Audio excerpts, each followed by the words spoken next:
अस्सलाम वालेकुम, बिस्मिल्लाहिर्रहमानिर्रहीम। 10th physics. आज हम पढ़ेंगे electrical energy and Joule's law. Electrical energy और जाउल्स के कानून के मुतालिक आज हम पढ़ेंगे।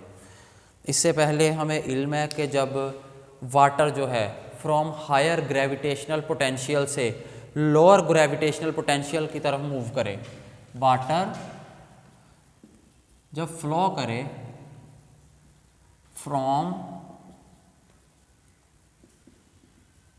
हायर ग्रेविटेशनल पोटेंशियल से to lower gravitational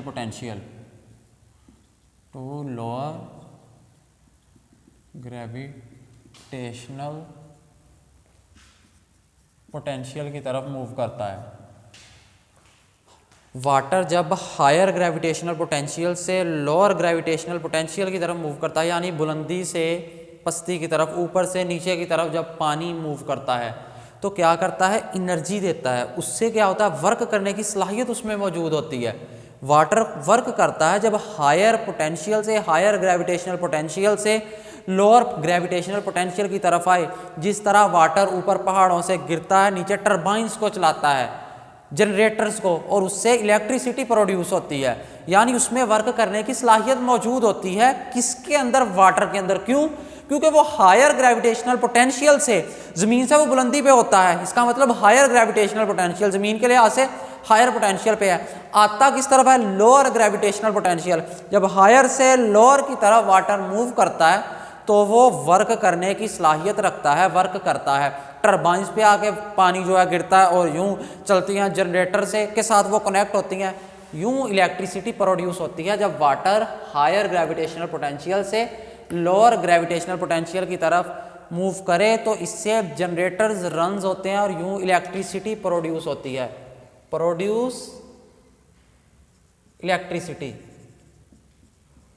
electricity produce होती है जब वाटर फ्लो करता है, मूव करता है from higher gravitational potential to lower gravitational potential.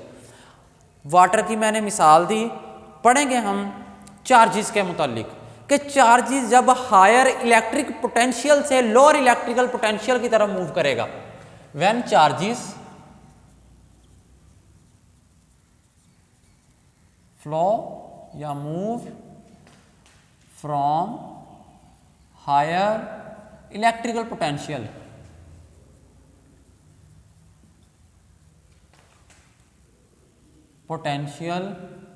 To lower electric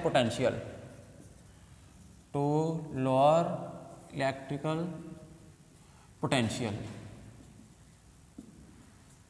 जब चार्जेस हायर इलेक्ट्रिक पोटेंशियल से लोअर इलेक्ट्रिकल पोटेंशियल की तरफ मूव करते हैं तो फिर क्या होता है, चार्जेस फ्लो करते हैं, करंट प्रोड्यूस होता।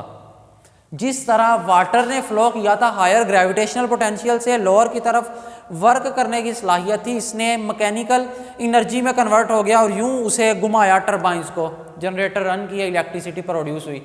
चार्जेस जो हैं वो हायर इलेक्ट्रिक पोटेंशियल से लोअर इलेक्ट्रिकल पोटेंशियल की तरफ जब मूव करेंगे तो क्या होता है, करंट प्रोड्यूस होता है। चार्जेस का फ्लो करना हमें इल्म है, the rate of flow of charges is called current. Current I से रिप्रेजेंट करते हैं, ये इक्वल होता है Q ओवर T। करंट क्या होता है, rate of flow of charges. Current rate of flow of charges, rate of flow of charges, charges का रेट, यानी चार्जेस जो फ्लो कर रहे हैं Q charges over T, time के लिहाज से जब चार्जेस फ्लो करें, जाहिर बात है चार्जेस फ्लो कर रहे, वक्त तो ले रहे, कितने वक्त में कितने चार्जेस फ्लो कर रहे, चार्जेस को टाइम पे डिवाइड करवा दें, हमारे पास करंट आ जाता है, आई आ जाता है।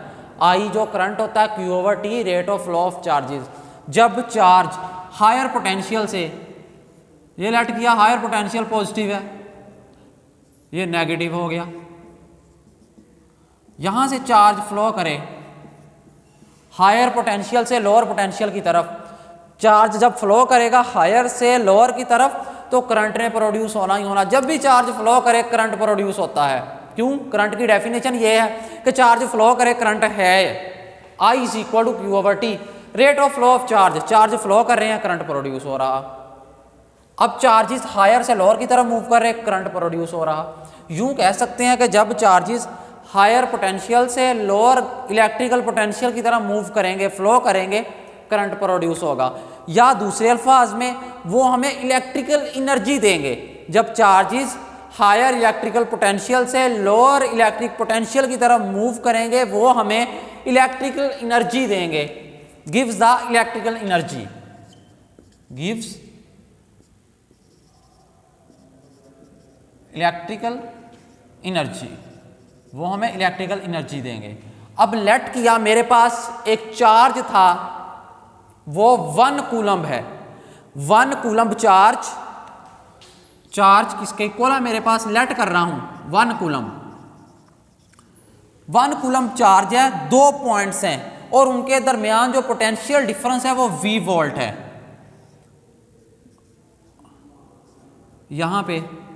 यहां पे लेट किया चार्ज है, उसने इस तरफ फ्लो करना है, इनके दरमियान जो पोटेंशियल डिफरेंस है वो V वोल्ट है।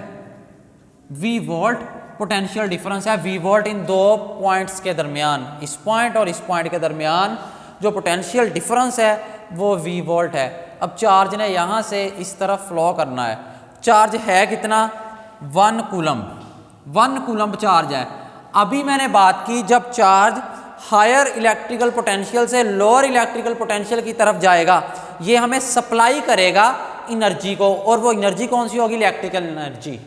इलेक्ट्रिकल एनर्जी को चार्ज सप्लाई करेगा जब वो हायर पोटेंशियल से लोअर पोटेंशियल की तरफ मूव करेगा, तो वो हमें इलेक्ट्रिक एनर्जी प्रोड्यूस करेगा, इलेक्ट्रिकल एनर्जी हमें देगा। यूं चार्ज 1 कूलम्ब था, उसने 2 पॉइंट्स हैं जिनके दरमियान volt, V volt potential difference V है, वो फ्लो करेगा, तो हमें एनर्जी कितनी देगा, जो एनर्जी सप्लाई करेगा charge supply the energy, supplies the energy. Charge energy कितनी सप्लाई करेगा, इनके दरमियान पोटेंशियल डिफरेंस कितना है, V वोल्ट, तो V प्रोड्यूस करेगा, एनर्जी हमें देगा, इतनी एनर्जी, इतने जाउल एनर्जी।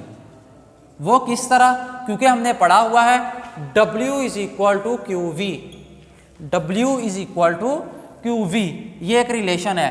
W यहाँ पे एनर्जी है, वर्क है जो हमें चार्ज देगा, Q चार्ज है। अब W is equal to, W तो एनर्जी है जो चार्ज ने प्रोड्यूस करनी है, Q चार्ज खुद, चार्ज कितना है 1 कूलम्ब, यानी Q की जगह पे 1 आ जाएगा, इंटू V को 1 से मल्टीप्लाई करेंगे तो V ही आ जाएगा। यहाँ पे W V के इक्वल है, यानी जो एनर्जी चार्ज हमें दे रहा है, the energy supplied by charge, जो चार्ज एनर्जी सप्लाई कर रहा है वो V जाउल के इक्वल है। इसीलिए मैंने कहा ये V जाउल, ये वो एनर्जी है जो चार्ज सप्लाई कर रहा है। जब चार्ज होगा कितना, 1 कूलम्ब चार्ज होगा, तो एनर्जी वो कितनी हमें देगा, V जाउल के इक्वल। V क्या, पोटेंशियल डिफरेंस है 2 पॉइंट्स के दरमियान। जब चार्ज 1 कूलम्ब था, लेट किया अब चार्ज 1 कूलम्ब नहीं बल्कि चार्ज Q है। जब चार्ज Q होगा, when charge Q, charge Q जब होगा तो ये एनर्जी कितनी सप्लाई करेगा, supplies the energy, supplies the energy. तो ये एनर्जी कितनी सप्लाई करेगा, ये करेगा इस फार्मूले के मुताबिक, W is equal to Q V. Q charge, हमारे पास भी चार्ज क्या है Q, तो Q की जगह पे Q ही आ जाएगा, और साथ है V potential difference. Potential difference तो V वोल्ट ही है, मैंने शुरू में ही कहा 2 पॉइंट्स के दरमियान पोटेंशियल डिफरेंस V वोल्ट। यहाँ पे हमारे पास जो चार्ज एनर्जी सप्लाई कर रहा है वो किसके इक्वल आ रही है, QV के। W is equal to QV, ये हमारे पास आ चुकी है, W is equal to QV। ये क्या है, ये वो एनर्जी है जो कि चार्ज सप्लाई कर रहा है, W is equal to QV के इक्वल आ गया। अब हमें इस चीज का इल्म है कि करंट के लिए by according to the definition of current, I is equal to Q over T। I किसके इक्वल होता है, Q ओवर T के। T इधर डिवाइड कर रहा है Q के साथ, उधर जाके क्या करेगा, मल्टीप्लाई होगा I के साथ। इधर T जो है Q को डिवाइड कर रहा है, उधर जाके मल्टीप्लाई करेगा, तो T जब उधर जाके मल्टीप्लाई होगा IT आ जाएगा, IT किसके इक्वल आएगा, Q के। यानी Q की जगह पे IT हम पुट कर सकते हैं। Q is equal to IT। वो किस तरह? By the definition of current, according to the definition of current. Current की डेफिनेशन के मुताबिक I is equal to Q over T। T इधर डिवाइड कर रहा, उधर जाके मल्टीप्लाई करेगा, IT is equal to Q, यानी Q is equal to IT। Q की जगह पे हम IT पुट कर देंगे, यहाँ पे Q की जगह पे IT आ जाएगा into V। W is equal to IT, Q की जगह पे आ गया, V वैसे ही आ गया। यहाँ तक हो चुका। अब हम जानते हैं according to Ohm's law, Ohm's के कानून के मुताबिक, ओहम लॉ क्या कहता है? V is equal to IR। ये ओहम्स लॉ है, V is equal to IR, यानी V की जगह पे हम IR पुट कर सकते हैं। तो यहाँ पे हमारे पास V मौजूद है, V की जगह पे क्या करेंगे? IR पुट करेंगे। W is equal to IT, ये एज इट इज, V की जगह पे by Ohm's law, by Ohm's law, Ohm के कानून के मुताबिक V is equal to IR। तो V की जगह पे क्या आ जाएगा? IR आ जाएगा। ये भी I है, ये भी I से मल्टीप्लाई हो रहा है, I से। जब I से मल्टीप्लाई होगा तो आ जाएगा हमारे पास I स्क्वायर। I से मल्टीप्लाई हो रहा, बेसिस सेम, पावर Z, तो I स्क्वायर आ गया। फिर क्या आ जाएगा? R रेजिस्टेंस और फिर T, यानी W हमारे पास जो एनर्जी सप्लाई कर रहा है चार्ज, वो किसके इक्वल आ गया? W is equal to I square RT। ये हमारे पास एक रिलेशन आ चुका, W is equal to I square RT।